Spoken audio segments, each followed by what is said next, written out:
On va se détendre aujourd'hui les copains.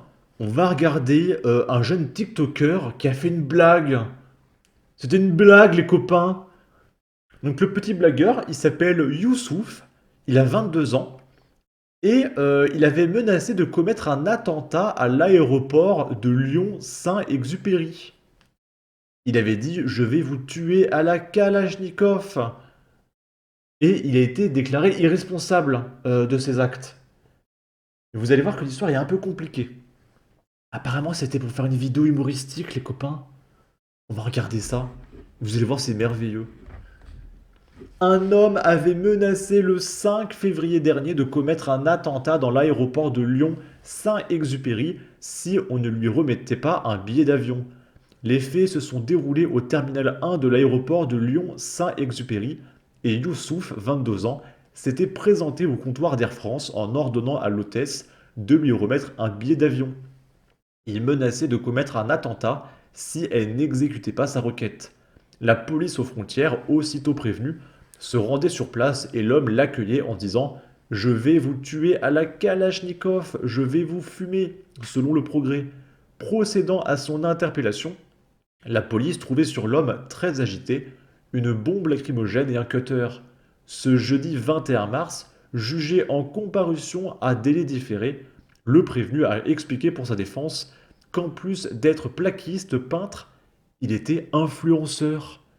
L'homme a donc justifié son acte en disant qu'il relevait un défi et que son but était de créer un contenu de vidéo humoristique. Mais après cette blague de mauvais goût, l'individu s'était montré très colérique et ingérable. En effet, dans le local de la PAF, il a frappé dans les murs et les a abîmés. Rebelote en prison et à l'hôpital psychiatrique, où sa violence ne cessait pas. Je m'énerve vite, il vaut mieux que je tape sur les murs que sur quelqu'un, a-t-il donné comme explication durant l'audience. Voilà, il y a un mec qui fait des attentats pour rigoler, et quand on l'arrête, il va en psychiatrie et il défonce les murs, parce que si c'est pas les murs qui défoncent, c'est un mec. Mais c'est pas grave, il était malade, les copains. En fait, je comprends pas. Est-ce que c'est un terroriste? Est-ce qu'il est malade? Ou est-ce que c'était une blague? Je comprends plus. En tout cas, Youssouf, je ne pense pas qu'il ait vocation à aller en prison. Je pense qu'il va être relâché très rapidement. On va regarder les commentaires. La solution gouvernementale. À un moment, il faudra faire de vraies études épidémiologiques pour caractériser le lien entre mode de vie et troubles psychiatriques. Pardon, mais pourquoi ce genre de délire semble plus toucher Mohamed que Gontran et Bernard? Je précise que c'est une vraie question, pas d'amalgame. Décidément, la psychiatrie a de beaux jours avec les délinquants terroristes. Pour cacher le manque de prison, de décisions politiques, de courage, la psychiatrie a bon dos en France. Quel rapport avec l'immigration? Je sais, moi ça m'éclate à chaque fois dans les commentaires, il y a toujours un mec qui met quel rapport avec l'immigration? C'est la blague la plus facile et la plus drôle. Et la plus courte. Bref. Ici, on est à Salon de Provence dans le 13. Et il y avait des dealers dans l'immeuble d'un mec. Et le monsieur n'a pas aimé qu'on deal en bas de chez lui. Du coup, il est allé voir des dealers et il les a chassés. Le problème, c'est que les dealers sont revenus et lui ont tiré dessus, ils ont cambriolé son appartement, ils ont défoncé la porte de son domicile, enfin de sa mère. Enfin bref, un carnage. Donc c'est pour ça que les gens ne réagissent pas face aux dealers. C'est qu'après, ils reviennent te défoncer. Ils viennent à 15, parce qu'en 1v1, ils n'ont pas le courage. C'est lamentable, c'est lamentable. Un homme a été cambriolé et visé par des tirs après avoir non, après avoir chassé de son immeuble des dealers à Salon de Provence. Sa mère a elle aussi subi des représailles. Trois suspects ont été interpellés pour tentative d'assassinat en bande organisée. Trois hommes ont été interpellés, etc., etc. Ok. Le 14 mars dernier, la victime avait chassé un vendeur de sandwich du hall de son immeuble. La victime a aussi eu une discussion houleuse avec un autre individu. Collègue du premier, un collègue, bah lui il travaille, il n'y a, pas de- y a pas de sous-métier les copains, hein. Rapporte le commissaire du divisionnaire du commissariat de Salon de Provence, Éric Pierrat. Le 15 mars, le domicile de cet homme a été cambriolé. Ils ont ravagé la porte, cassé la télévision et tous les objets de valeur et volé les bijoux de sa femme, détaille Éric Pierrat. Le 16 mars, la porte du domicile de sa mère a été mise à feu. Le 17 mars, après avoir sonné à la porte de cet homme, un individu a tiré dans la porte d'entrée. Une balle s'est logée dans la machine à laver sans faire de blessés, heureusement, poursuit le commissaire divisionnaire. Selon une autre source policière, 3 individus ont été vus par la victime s'enfuir et un second coup de feu a été tiré dans la cage d'escalier. L'homme a alors décidé de porter plainte. Il se disait victime d'un règlement de compte de la part de la DZ Mafia. Je la connais, la DZ Mafia. On en a parlé. Si je tape Mafia, elle est là. Alors pour ceux qui ne le savent pas, la DZ Mafia, c'est le plus grand gang de France. C'est pas une blague, c'est-à-dire que c'est l'équivalent du Pablo Escobar français. C'est la mafia française principale. Donc retenez bien ça, c'est la DZ Mafia. Ok. Je vous mettrai la vidéo de ça, la présentation de la DZ Mafia en commentaire et en description de la vidéo. L'homme a alors décidé de porter plainte. Il se disait victime d'un règlement de compte de la part de la DZ Mafia, ce gang marseillais à l'origine de la sanglante guerre entre barons des sandwichs. Mais nous ne pouvons pas l'affirmer à ce stade, explique le policier. Il a formellement identifié 2 personnes, dont un jeune homme de 17 ans, habitant son quartier et déjà connu pour trafic de sandwich. L'adolescent a été interpellé. Ok. La valise ou le cercueil pour ces vermines protégées par le gouvernement. Un grand merci à la justice française, passoire et permissive, de Dupond-Moretti qui donne des ailes aux racailles. Ensuite, caverne d'Ali Baba, des centaines de bijoux, 2 voitures, un scooter, des ordinateurs, des sandwichs ou encore des armes découvertes dans un squat à Montpellier. 6 voleurs algériens, migrants clandestins interpellés. Et vous allez voir qu'il y a encore un article après, hein, il se passe trop de trucs. Regardez tous mes onglets là-haut. Là, au moment où je tourne ça, on est lundi. Je crois que j'en ai pour 10 vidéos. J'ai jamais eu à traiter autant de trucs en France. Il se passe trop de trucs. Dans le cadre de cette affaire, les policiers de la brigade anticriminalité ont procédé à l'interpellation d'une équipe bien organisée et très active composée de 6 Algériens en situation irrégulière âgés de 14 à 35 ans. Depuis la fin du mois de février dernier, constatant une recrudescence de cambriolage au préjudice de particuliers de part et d'autre de la rue du Mas de Prunay, dans le quartier Lamartelle à Montpellier, les policiers de la brigade anticriminalité avaient décidé de mettre en place un dispositif de surveillance nocturne sur le secteur. Une initiative qui s'est avérée payante ce mardi 19 mars, puisqu'aux alentours de 5h30 du matin, rue Michel Crépeau, il surprenait 4 individus en flagrant délit de vol par effraction. Si le guetteur a pu prendre la fuite, les 3 qui s'affairaient à forcer la baie vitrée de l'habitation ont été appréhendés. L'affaire aurait pu s'arrêter là, sauf que dans le cadre des investigations menées lors de leur garde à vue, l'exploitation d'images contenues dans leur téléphone portable a permis de localiser un logement pouvant être squatté et susceptible de leur servir d'entrepôt de stockage. Les forces de l'ordre ont découvert une véritable caverne d'Ali Baba, résultant d'une multitude de cambriolages. 2 armes de poing et un couteau ont ainsi été saisis, mais aussi 765 grammes de résine de sandwich, 165 grammes de sandwich, 6 vélos électriques, une trottinette, un scooter, du matériel électro-portatif, des ordinateurs, des téléphones portables, 2 voitures signalées volées et surtout plusieurs centaines de bijoux en tout genre. Incroyable. Plein les fesses d'Ali Baba. L'Algérie, c'est ton pays, retourne-y. L'immigration est une richesse. Encore des Algériens, c'est curieux quand même. Nous serions tellement heureux en France sans toute cette racaille étrangère. Retour au bled pour tous. Et pour finir, ici, vous connaissez sûrement Lambusa en Italie. Ça n'arrête pas, les copains. Là, il y a encore 1300 nouveaux migrants qui viennent d'arriver par bateau dans la journée de samedi. Les migrants sont partis de Libye et de Tunisie. On va regarder ça. Oh la vache, c'est long.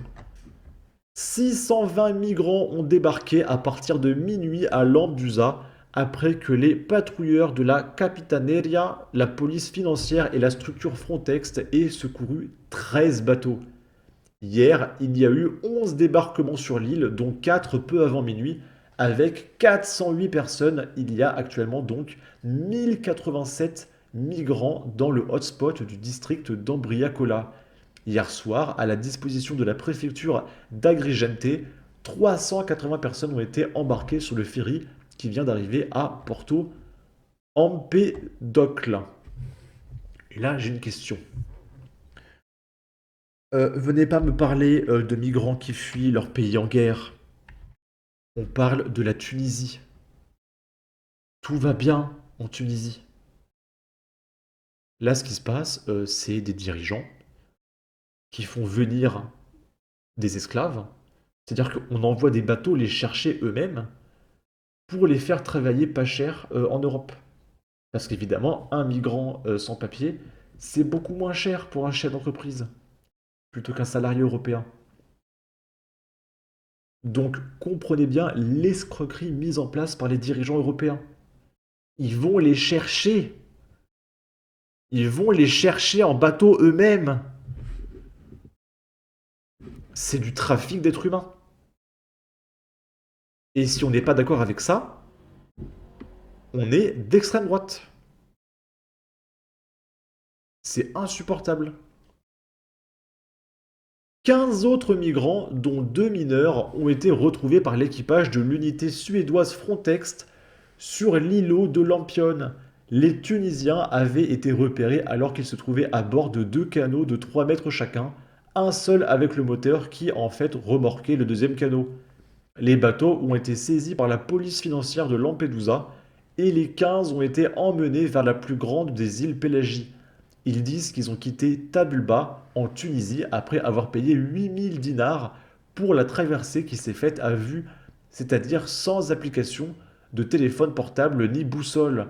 Les 620 migrants débarqués à Lampedusa dans la nuit sont partis de Sfax en Tunisie et de Sabrata et Zouara en Libye. Les groupes qui ont quitté la côte tunisienne étaient composés d'un minimum de 38 et d'un maximum de 52 personnes originaires de Tunisie, de Gambie, de Côte d'Ivoire, de Guinée, Conakry, du Mali, du Nigeria et du Sénégal, qui ont déclaré avoir payé pour la plupart 1000 dinars tunisiens pour la traversée, sur de petits bateaux en fer qui peinent à traverser les flots. Certains en ont payé 1500, et ce sont eux, très peu nombreux, qui ont voyagé avec GPS et applications. Pour les autres, la navigation se faisait à vue. Les groupes qui ont quitté la Libye étaient plutôt constitués d'un minimum de 15 à un maximum de 119 Bangladais, Libyens, Égyptiens, Marocains, Pakistanais et Syriens, embarqués sur des bateaux en fibre de verre ou en bois, parfois longs de 12 mètres. Et dans ces cas-là, ils versaient entre 1000 et 5000 dollars ce coup-ci pour le voyage. Donc ça rapporte plein de thunes. Le trafic d'êtres humains, c'est très rentable pour le gouvernement. Non seulement ils payent pour venir, mais en plus après, ils travaillent presque gratuitement. Donc ça arrange beaucoup les Européens. Je commence à avoir honte d'être européen. C'est insupportable. Et dans ces cas-là, vous voyez, on l'a déjà lu, ok. La navigation s'est faite en direction de Lampedusa avec GPS et boussole. 37 autres migrants sont arrivés à Lampedusa après que le bateau en bois de 10 mètres sur lequel ils voyageaient ait été accroché par le patrouilleur V837 de la police financière. Les Égyptiens, Marocains, Syriens et Soudanais à bord ont déclaré avoir payé 3000 euros pour la traversée au départ de Sabrata en Libye. Vous inquiétez pas que s'ils ont 3000 euros à claquer, c'est qu'ils ont de l'argent. Je comprends pas, c'est bizarre. Qu'est-ce qu'on leur dit pour les pousser à faire cette traversée au risque de leur vie? Pour devenir des esclaves en Europe, je comprends pas. Le nombre de migrants accueillis dans le hotspot du district d'Ambriacola s'élève à 1161. La préfecture, en accord avec le ministère de l'Intérieur, a organisé le transfert de 381 personnes qui seront embarquées sur le ferry régulier. Sur le ferry régulier, qui arrivera demain à l'aube à Porto Empédocle. Les 6 derniers groupes partis de Sfax et Zarzis en Tunisie et de Sabrata et Tajoura en Libye étaient composés d'un minimum de 17 et d'un maximum de 77 personnes originaires du Bangladesh, d'Égypte, du Pakistan, de Syrie, de Côte d'Ivoire, de Gambie, de Guinée, du Mali, du Niger, du Sénégal et de la Sierra Leone.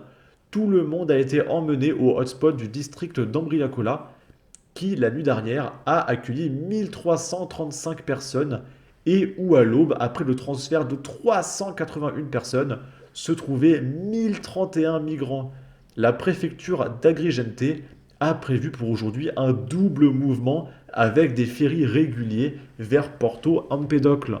300 partiront le matin et 380 le soir. C'est insupportable ce trafic d'êtres humains mis en place par l'Europe. Et qui en plus t'accusent d'être des fachos. Parce qu'il y a des gens qui meurent dans cette traversée. Il y a des gens qui meurent pour ça. 980 millions d'euros, c'est le montant versé chaque année par l'État aux associations pro-immigration. 1 milliard chaque année. Et Bruno Le Maire est à la recherche de 5 milliards pour payer les retraites. En fait, si on arrêtait l'immigration et les associations pro-migrants, juste ça, c'est une économie de 5 milliards en 5 ans. Et le problème des retraites est réglé.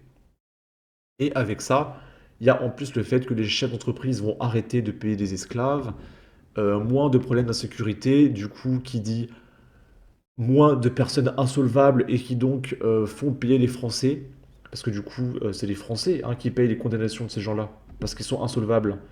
Donc c'est vos impôts qui payent leurs crimes, etc. Faut arrêter. Faut arrêter. Ok. En tout cas, n'hésitez pas à donner votre avis, votre opinion, à partager, liker, commenter. Ça aidera au référencement de la vidéo sur YouTube. Abonnez-vous, suivez-moi sur Twitter et à la prochaine pour de futures vidéos. Ciao.